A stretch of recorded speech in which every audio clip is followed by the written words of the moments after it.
Let's see, you traveled from one Pacific island to another in the Navy. You were also Chief Naval Historical Officer. Why don't you talk about that whole experience and then lead me into Tales of the South Pacific, if you would.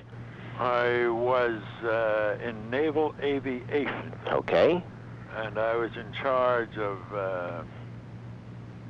materials on the performance of aircraft.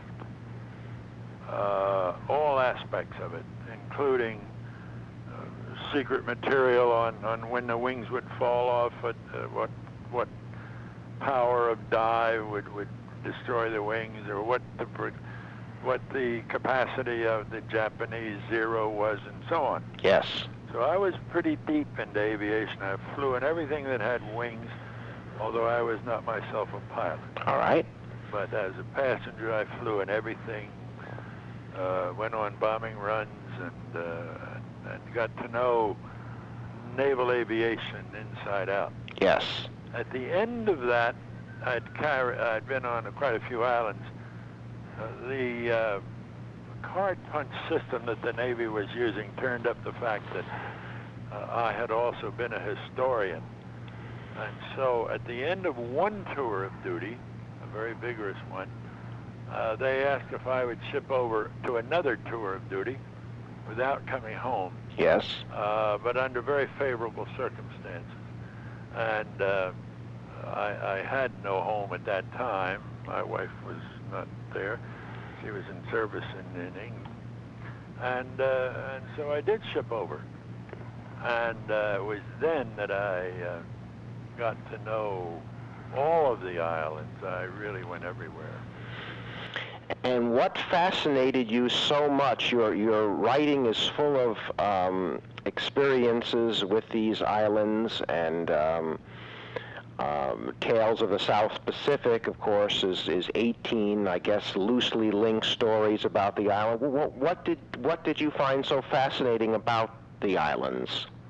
Oh, I was about the 9th writer in line who had been out there and found them totally fascinating. Melville had, Maum had, Conrad had. Yes.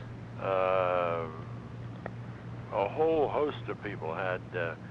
Pierre Loti had, Becky had, James Norman Hall had.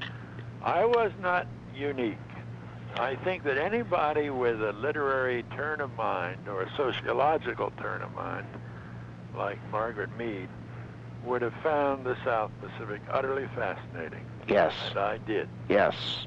So you just fell in line. I was the last in line. Last in line, all right.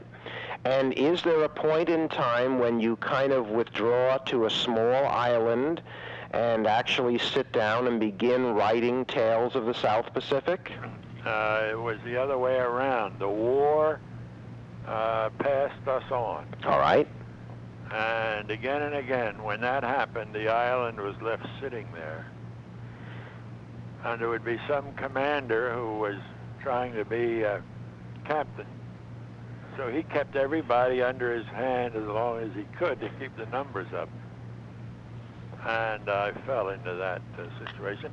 And I also investigated 3 islands very intimately where that had also happened, and I wrote about them. Yes. All right. Bora Bora, where there was a big naval base. Tonga, where there was another one, and then a French island where there was one. Okay. And the war passed them by, but they didn't close them down. Yes, yes, all right. And of course, Tales of the South Pacific is 18 loosely linked stories about a naval officer, and he's interacting with Marines and Seabees and nurses, and how did you put that whole scenario together, if you would? I can honestly say that it put itself together. I did very little later correction or emendation. I think the chapters arranged themselves, and I was quite satisfied with that. Yes. It almost wrote itself. It's a vivid experience. aspects of it are so striking that you can't help but see